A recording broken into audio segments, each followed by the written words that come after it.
Assalamualaikum warahmatullahi wabarakatuh. Saya Veda Pitaloka Pasya dengan NPM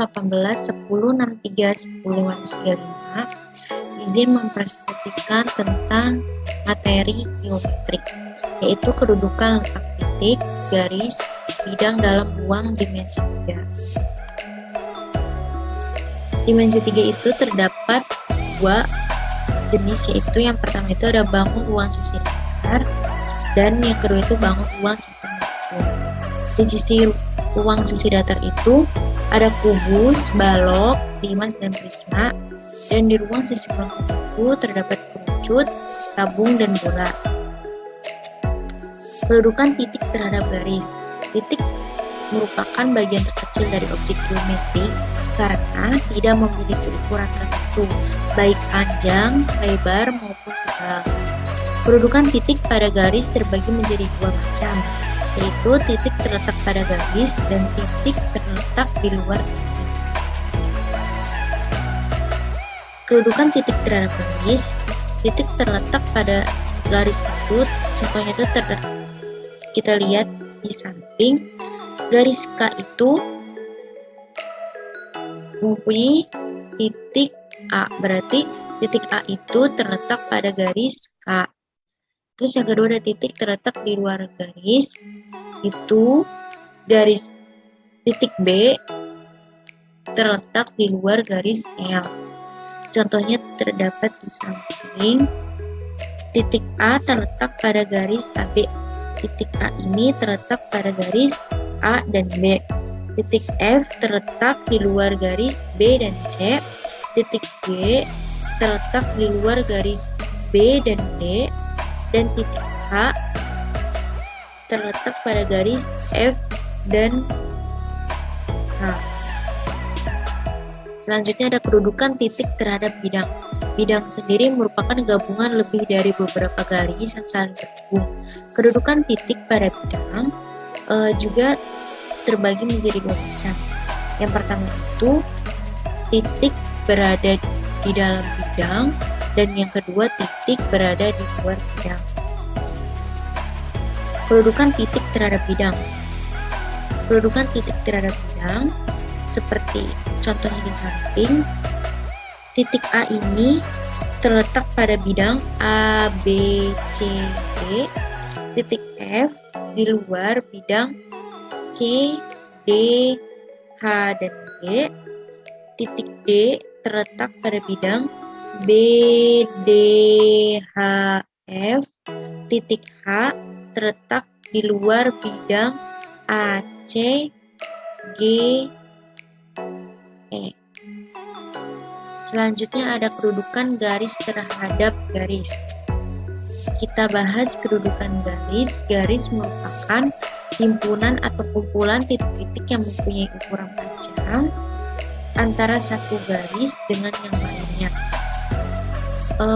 Ada 4 macam kedudukannya. Di antaranya itu ada 2 garis yang saling berhubungan, 2 garis yang sejajar, 2 garis yang saling berjepit, dan 2 garis yang saling bersilangan. Kedudukan garis terhadap garis. Misalkan kita mempunyai kubus A, B, C, D, E, F, G, H. Garis AB dan BC itu perhubungan. Garis AD dan GF itu sejajar. Garis AB dan GF itu persilangan.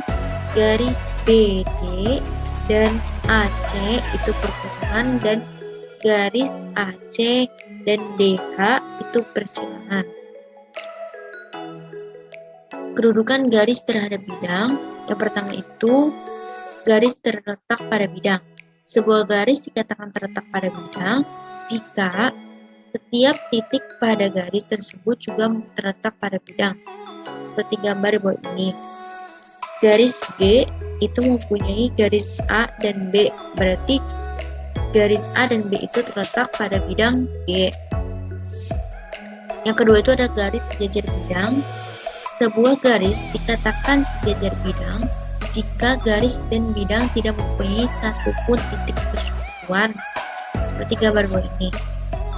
Garis G ini itu garis sejajar pada bidang. Yang ketiga itu ada garis memotong atau menembus bidang. Sebuah garis dikatakan memotong atau menembus bidang jika garis dan bidang mempunyai satu titik persatuan yang dinamakan titik potong atau titik tembus seperti gambar di bawah ini. Titik A ini kita sebut titik tembus pada bidang atau titik. Selanjutnya ada kedudukan garis terhadap bidang. Garis A dan B itu garis A dan B dan bidang A, B, C, D itu terletak pada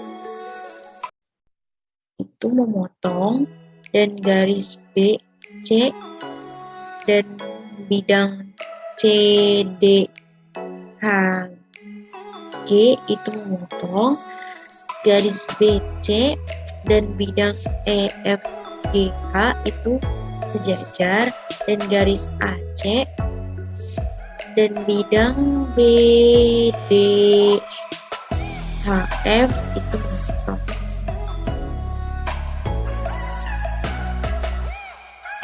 Kedudukan bidang terhadap bidang itu terbagi menjadi tiga, yaitu dua bidang berhimpit, yaitu dua bidang saling berhimpit jika setiap titik di satu bidang juga terletak di bidang lainnya. Yang kedua ada dua bidang sejajar, dua bidang saling sejajar jika tidak ditemukan satupun titik persatuan. Dan yang ketiga ada dua bidang berpotongan. Dua bidang dikatakan berpotongan jika kedua bidang tersebut mempunyai sebuah garis persatuan. Seperti contoh berikut, tentukan kedudukan dua bidang.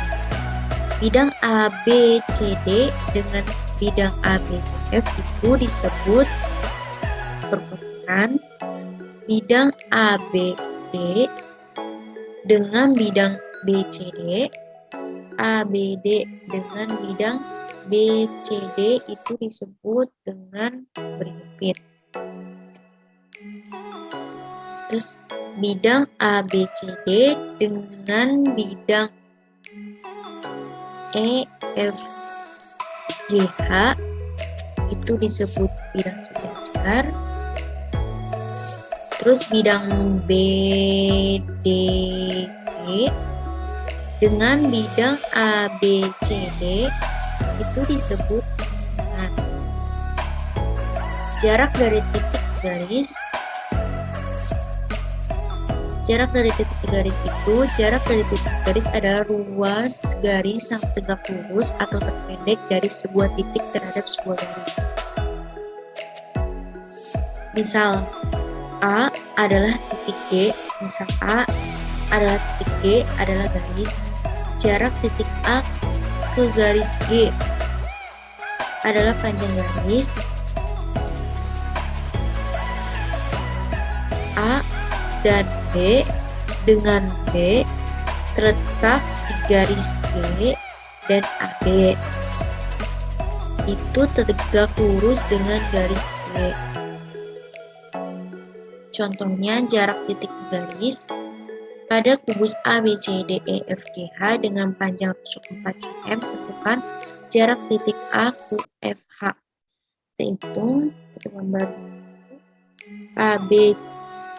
ABCDEFGH dengan cara jika API sama sisi dengan panjang sisi A, maka jarak A ini ke garis PQ adalah A per 2 akar 3 sama dengan 4 akar 2 per 2 akar 3 sama dengan 2 akar 6. Terus ada jarak titik ke bidang. Perubahan posisi antara titik ke bidang dengan cara menarik garis dari titik yang memotong bidang dan membentuk garis yang tegak lurus. Seperti gambar di bawah, A aksen itu merupakan proyeksi titik A pada bidang A. Panjang ruas garis A ini dan A aksen ini adalah jarak titik A terhadap bidang A. Contohnya seperti ini. Perhatikan balok A, B, C, D, E, F, G, H berikut. Itu P ini terhadap bidang B, C, D, E, F adalah proyeksi dari titik A dan titik B. Terus yang kedua, proyeksi titik A ini terhadap bidang C, D, H, G. C, D, H, G adalah titik B. Sekian